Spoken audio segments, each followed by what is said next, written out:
We are live, ladies and gentlemen. This is the All In Podcast. We are three men in our late 20s, and today we're all in to still being in our first job out of college. Bada bing, bada boom. Bing, bada bing, bada bing, bada boom. Bada bing, bada boom. First job out of college, yes, but Jose, you know we've been entrepreneurs for a long time. What does that even mean?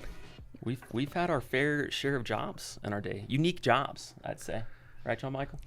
Yeah, this is John Michael Lucido, 5'9", $160, Pi Beta Phi, houseboy. Are we doing NFL style intros? Yeah, NFL. Okay, love it. Clayton Caldwell, 35 slim pants, plasma salesman, all throughout college. Jose Caballero, 32 handicap golf index. I think that's the highest it goes. Favorite job? Best job? First job? First job. First job. I did accounting and finance for my parents' business when I was in middle school over the summers. Mm. Building the resume early. Oh, well, hey, you got to get ahead. Bought my first home at 15. Building equity. What I want to hear about the plasma thing. So were you selling plasma in the black market? You would, yeah, I mean, you would. Is this think like it's plasma, like the fourth element we get taught about in science? It does kind of feel sketchy. You know, you've seen, you know, you sold plasma too, so you know what I'm. 2 years. You know what I'm talking Twice about. a week. I mean, we're veterans at this point, but yeah, you go in, you get the promo codes. You know, it's like come in for your first time, you get $100 the first time. Oh yeah. Every time after that, $50, No. $75. Tuesdays you get $20. Thursdays you would get $40. Oh, Thursdays were the best days. Yeah. And then on the 8th donation, you got plus 50. Yes. So did we all go to the same one? BPL? BPL. BPL plasma. Yeah. What does Oh, yeah. BPL even stand for? Have we thought about that? Brian Plasma League. The Brian Plasma League. Brian Plasma Lab. If it was the Brian Plasma League, we were all starters. Oh, yeah. MVPs. So I don't know if the camera will be able to catch this, but if I pump my left arm hard enough, you can still see the vein right here. Yeah. There it is. And the hole. Yep. So I can see your scar. Yeah, it's right there. It's the only Battle scar scars. I have. Yeah. Wow. But I got to tell you, so we all were donating plasma. We were all friends in college at Texas A&M. We got great A&M logos in this lab. But I donated plasma because I was in love. Not with donating plasma. I was not in love with donating plasma. With the tech? I was not in love with the phlebotomist is the Phlebotomist, appropriate is that medical the- term my bad. for the person that sticks you. I was in love with my now wife, and I had no other way to make money because I was already working multiple jobs to try to pay my way You were through. supporting her as a sophomore in college, or who was this? No, I was saving up for an engagement ring. And you had your moped loan. Or I had to the pay moped off. loan to pay off, 30% interest rate from a cash payday loan joint.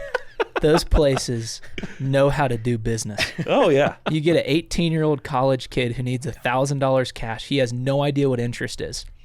And they say 30%. And I go, 30%? That's amazing.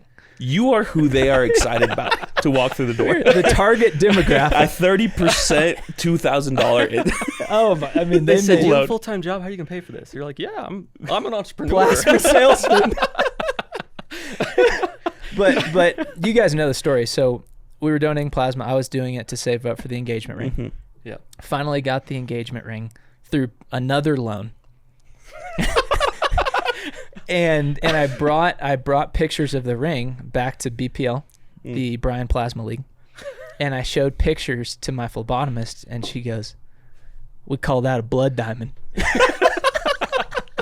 And so now, from here on out, last 7 years of our marriage, Emily and I have jokingly called her ring the blood diamond. diamond. That's amazing. Yeah, to quote Leonardo DiCaprio Yeah. from a wonderful movie. Does he say that in the movie? Well, that's what it's called. It like Blood zooms in diamond. on his face. Yeah, he says blood Blood diamond. So where are we going today, boys? What are we covering? What do we want to hit? Well, we're going to be talking a little bit about career and family. Yep. As Jose mentioned, we've only had one job out of college. Well, we've had multiple jobs, I guess, but working for the same organization. That's right. Fellowship of Catholic. Full-time adult job. Full-time adult job. Yeah. Yeah, with the Fellowship of Catholic University students. But we've all been on a journey. I mean, we went to college together. Yeah.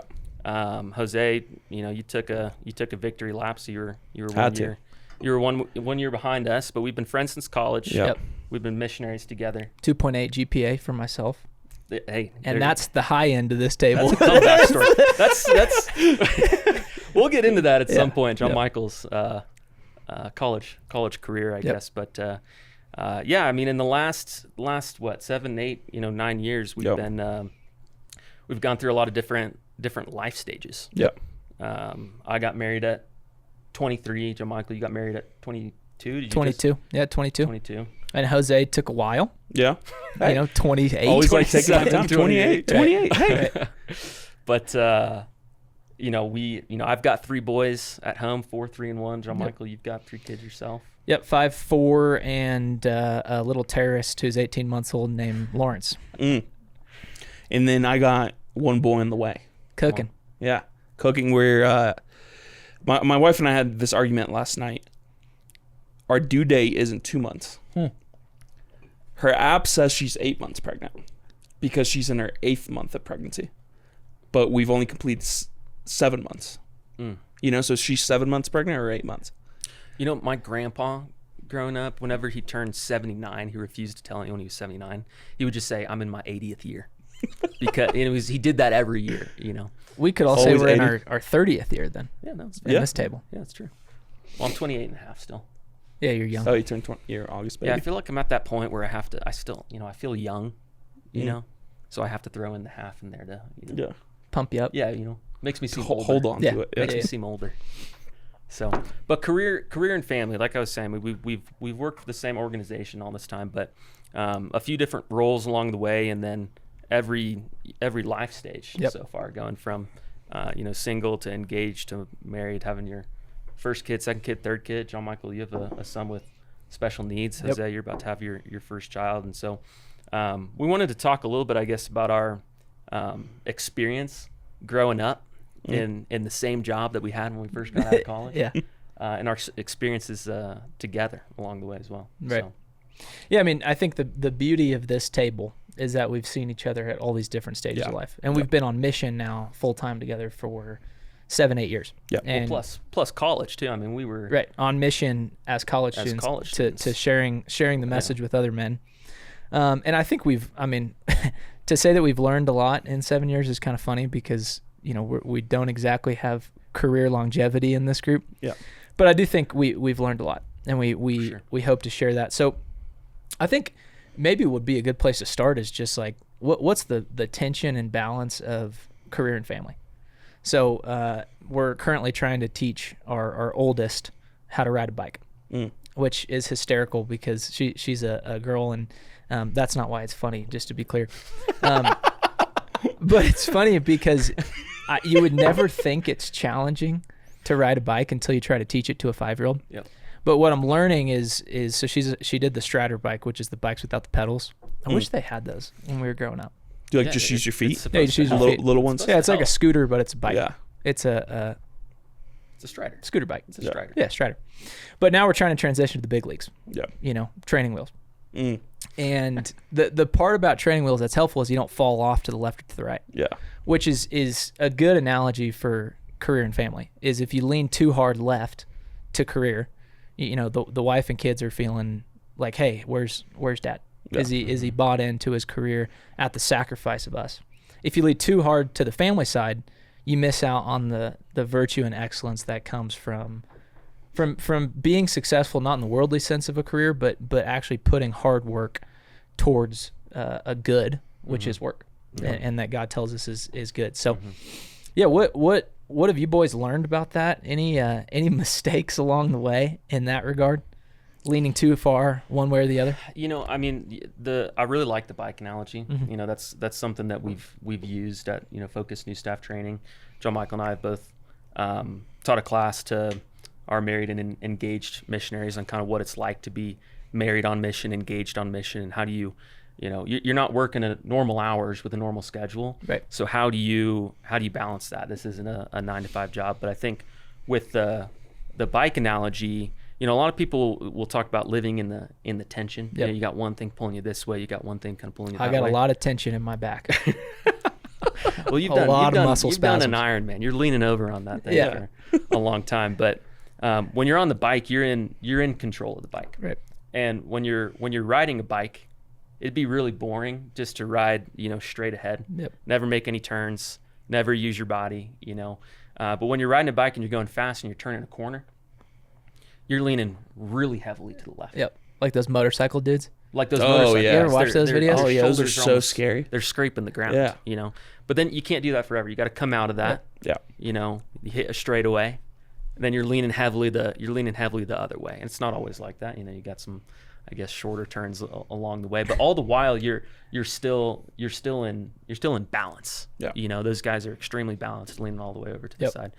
But I would say it's not easy. I mean, it's hard enough just kind of learning how to be married in the first place. Yep. And then you kind of throw in the fact that, you know, we were all on John Michael and I were on a college campus when we got married, and the hours aren't necessarily, you know, normal. Yep. We're doing things that, you know, I guess, you know, other married guys, you know, aren't necessarily. Eating a McDouble with no pickles at 2 a.m. as a part of your job. That's Always incredible. no pickles. $5 No matter time value of day. meal. Oh.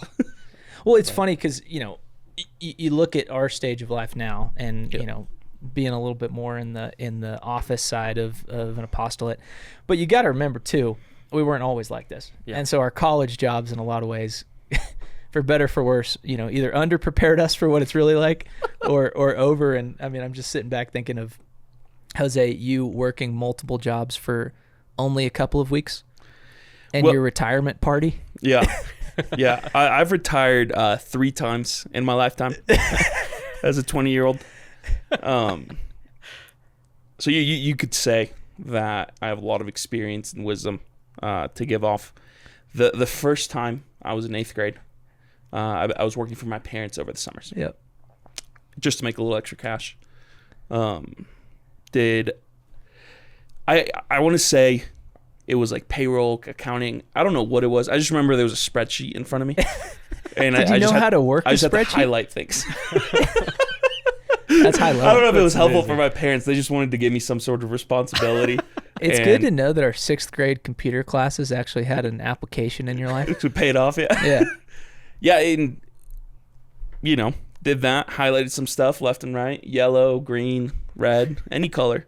But once I was getting to high school, Yep. I realized I was moving into a different stage of life. So retired, which was great. Stayed retired for a couple of years, and then picked up a tutoring job. I can't remember the name of the place. Tutoring people in spreadsheet usage. And highlighting. No, it was well, I didn't actually tutor people. I just graded their math quizzes. The place called Kumon, I think it was. Oh, yeah. Come on. Is it Yeah. Kumon? The learning. Yeah, yeah. It's Yeah, got yeah. the little smiley face. Yeah. And Yep. the O. Mm-hmm. Oh yeah, great marketing. And I would just sit in the back, and I would get yelled at because sometimes it was for like kids that were learning math, and, Right. and Yeah. they were always confused. And you know, I feel like this is like a canon event for everyone, where like you're crying at the dining room table as your dad is yelling at you when you're trying to Integers! do, I can't you're do trying to do integers!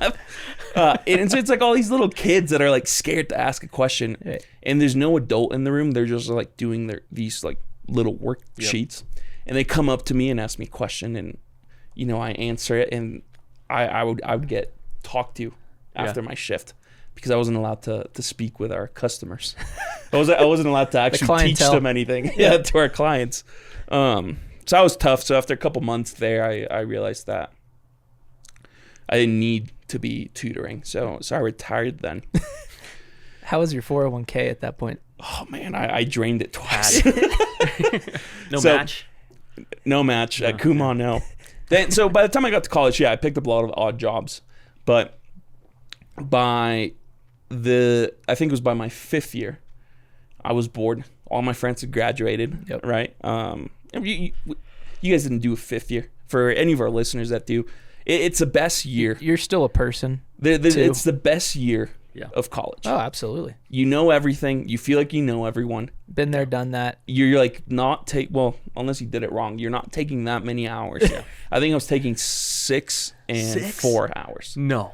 Yeah, it was a way. You couldn't have squeezed that in the 4 years? Set up, there was like this one class that I had to take that was only taught in the fall. And it was I couldn't take the other class until I finished that one. Yeah, oh yeah. That's how they get their money. That's when you decided I could they really squeeze needed in my a job my $300. It's the difference of bankruptcy for a 70,000 person school. Yeah, and so I ended up working at HEB, and I was really excited. HEB, it's my hometown's grocery store. Superior grocery experience. Oh yeah, it's a great place. Very family friendly grocery store. Unbelievable tortillas. Yeah. Oh yeah, great guac. And so College Station just opened the largest HEB in the state of Texas. And was it the largest? Arguably the world at the time. And so I was really excited. I applied for a job, and I applied to be a cashier. Cashier? Cashier. Yeah, I applied to be a cashier. Cashier. Yeah. For all... Which you had experience with. You did the spreadsheets. Yeah. You know? Yeah. If you hear this, English is my second language. I say some words funny. A cashier. And I didn't get the job. Yeah. But then they called me and said, hey, we actually don't need you to do this. You weren't the best fit for the role. But there's going to be a pizza restaurant out of the HEB. And we want you to help us launch that. Wow. Entrepreneur. There it is. As an entrepreneur, I was like, this is the perfect fit. It turns out they just needed cooks to roll. I was tossing the pizza dough. Went my first week. It was a lot. They worked me. I applied for a part-time position, and I told them I couldn't work more than 20 hours because I wanted to make sure I had enough time to hang out with my friends. Yeah, I was very busy. 4 hours. I was a full-time entrepreneur. Yeah. And my first week, I worked 40 hours. Wow. So I told them, like, hey, I can't do this. Yep. Like, hey, no, we get it. That's a lot. We'll cut back on those hours. And the next week they came up to me and was like, hey, actually, we've noticed. Now I wouldn't say I was a popular guy by any means, but this HEB was right next to where a lot of our friend group lived. Mm-hmm. Right, a lot of Greek life, things like that lived. Yep. And so I happened to know a lot of people that were walking to the store because the pizza place was at the front, and they noticed that and because no one was eating this pizza.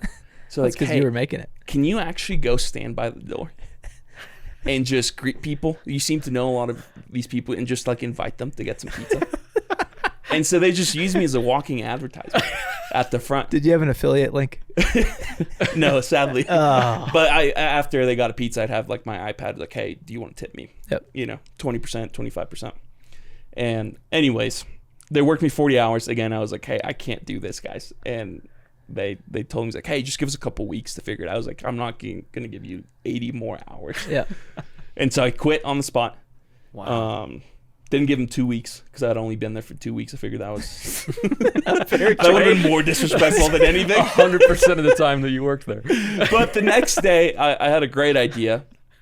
I took all of my HEB polos and I hung them up around my house. I made a slideshow of the 3 pictures of me working at HEB. Wow. Got a keg and invited like 50 people over to the house and had a huge retirement party. Celebrate. It was one of the best parties I've ever been to. It was so fun. It was so stupid. Yeah. That's the best That's type the of fun. best part. Yeah, Yeah. exactly. It was great. So I had a lot of odd jobs like that. Yeah. Retired 3 times. Now on my 4th. Well, let's hope you Yeah. don't retire from this. I will see. Yeah. We'll see. We get a couple more years. I have a bit of a trigger finger when it comes to retiring. So Yeah. we'll see what happens. Hey, but now I have a family kid on the way. Which So. changes things. Yeah, absolutely. And I think when we talk about our college jobs and just the ridiculousness there, It's funny. whether it's houseboy, entrepreneur, plasma salesman for the league, there's something about now having a family though that adds a certain value to work. Mm-hmm. But it's I think the hard part is I think for a lot of men, they leave it just at I need to work to provide for my family, Mm-hmm. Yeah. which is necessary. It's not bad. It's not a bad thing. yeah. Yeah. But if it's the only thing. If our wives are not taken care of, I can't imagine that's a great conversation at the dinner table when you're Yeah. like, hey, Little Caesar's hot and ready for the 5th night in a row because daddy can't do any better. I had a teammate when I was on campus that on Mondays would pick up a large Little Caesars pizza and some cheesy bread Dude. crazy bread. Crazy bread. And Stuff's crazy. would just eat that for the whole week. That was his Meal prep. His meal prep. Yeah. Yeah. Wow. It was genius. But there's something about now, as married men, providing for the family, but also in our role, there's actually not just that, but there's a value there. Yep. And the value is the spiritual good of sharing the gospel with people across campuses, parishes, in our communities.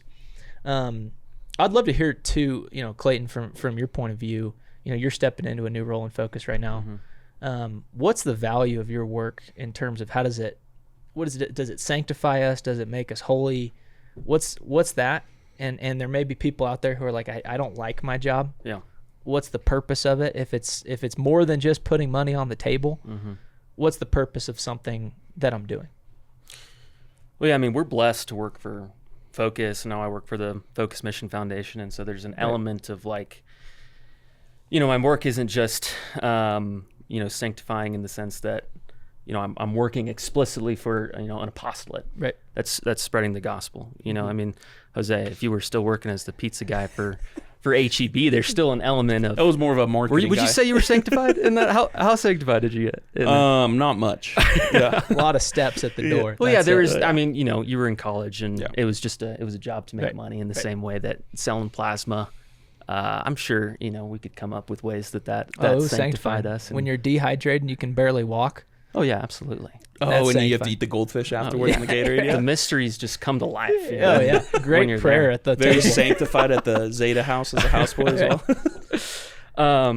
But yeah, I mean, we're blessed to have a role that is, directly tied to the sharing and the proclamation of the gospel. But that's amazing. But I wouldn't even say that's necessarily the reason that our work is sanctifying. Right. It is. That probably that for sure adds an additional element, to our sanctification. Those are things that we're thinking about all day, every day. Is like, how do we proclaim? How do we share the gospel? How do we bring more people into the kingdom of God and share the good news of Jesus Christ? But like you were saying, John Michael, I think today, you hear a lot of things about work-life balance. Yeah.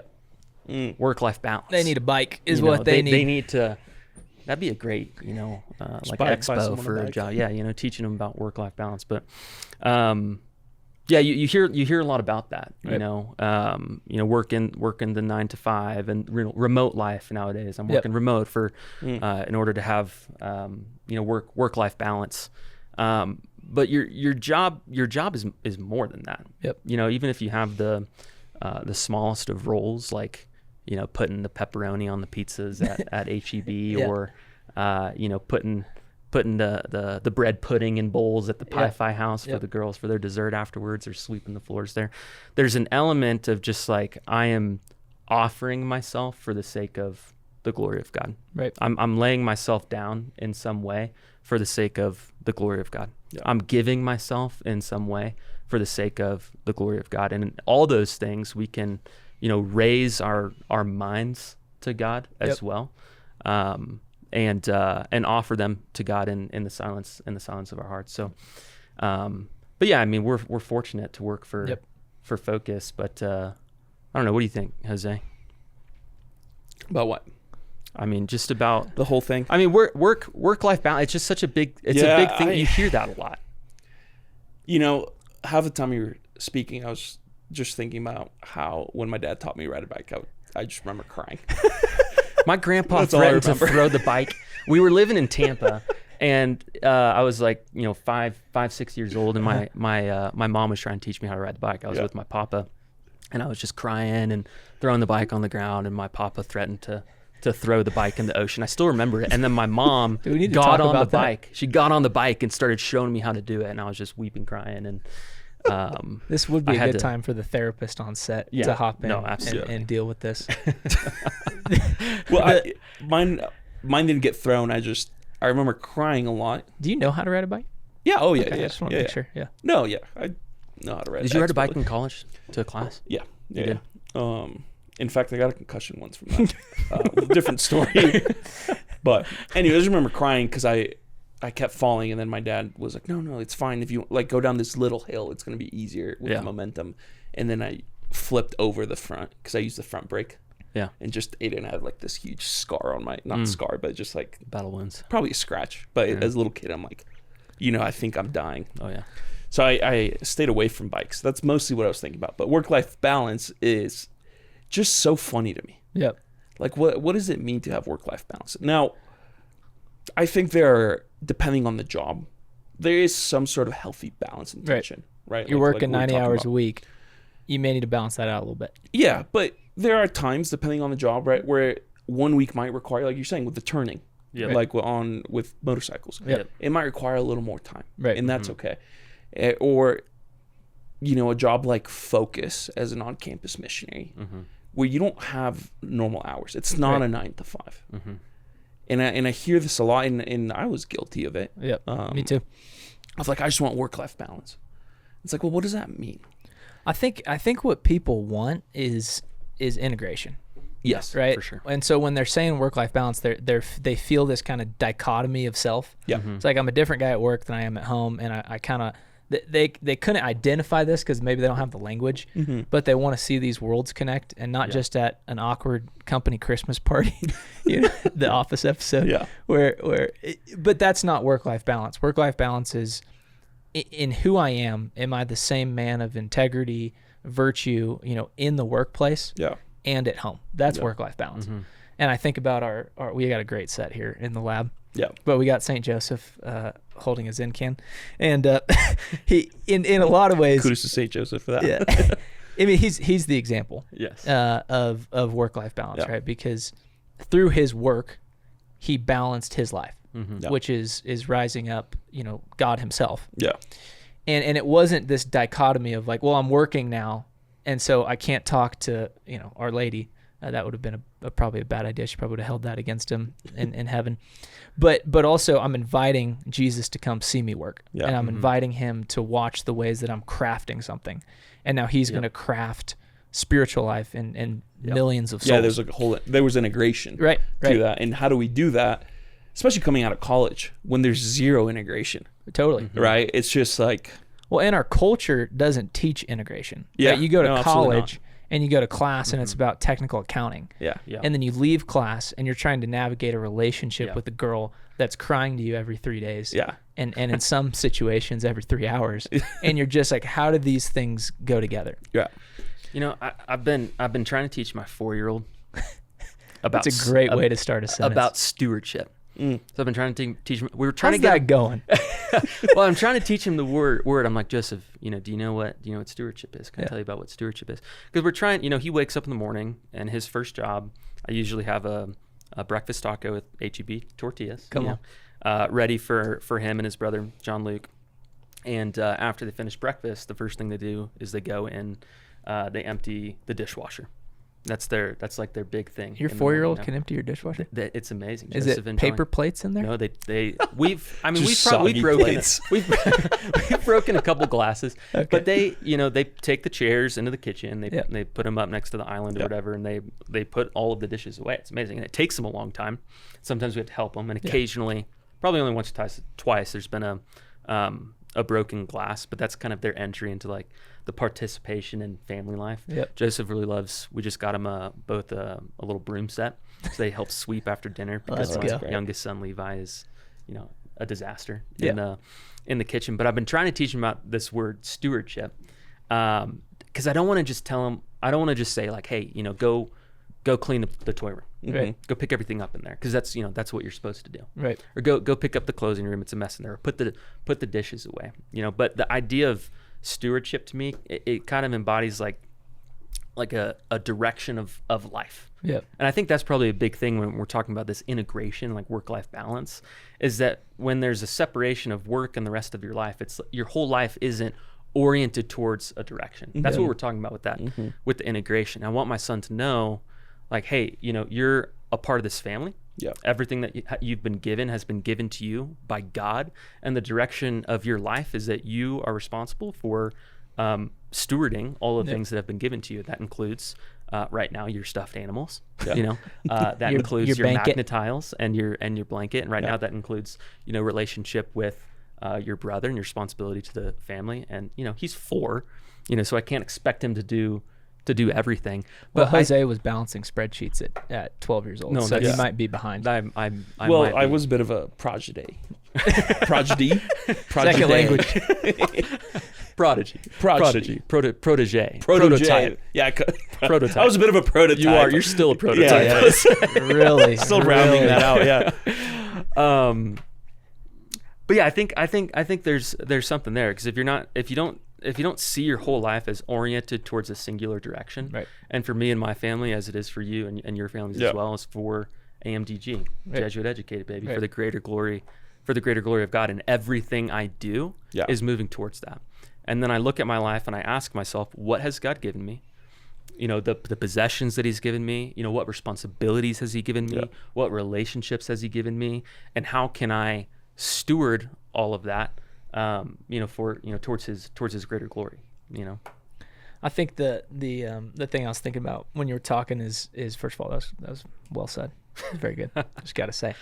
But the reality of, for our generation, I think Gen Z, millennial, whatever gen we're on, Yeah. I think it's harder, because if you think about what we learned from our dads, Mm-hmm. and if you look back in time, you see, early on in career, the family and career were oriented in the same way, right? Yeah. You're on a farm. Yeah. I don't know anything about farming, but I would assume that your dad is right there, and the boys and the girls are out there helping you cultivate something. Mm-hmm.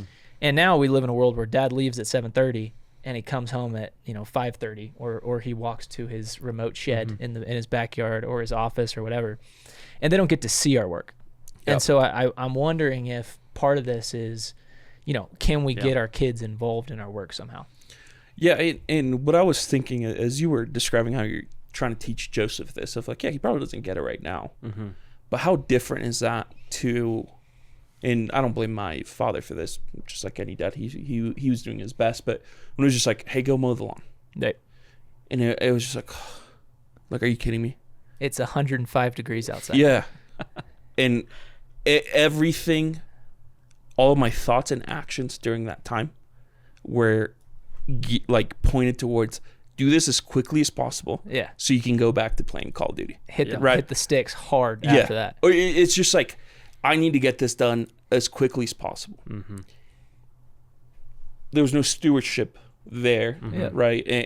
But that goes along with a lot of different things. And as you're saying that, I'm realizing like, yeah, that's how I treat my job often. Yeah. Right. I just want to get this over as quickly as possible so I can go back to Go do whatever the I fun want to thing. be doing that. Yeah. Yeah.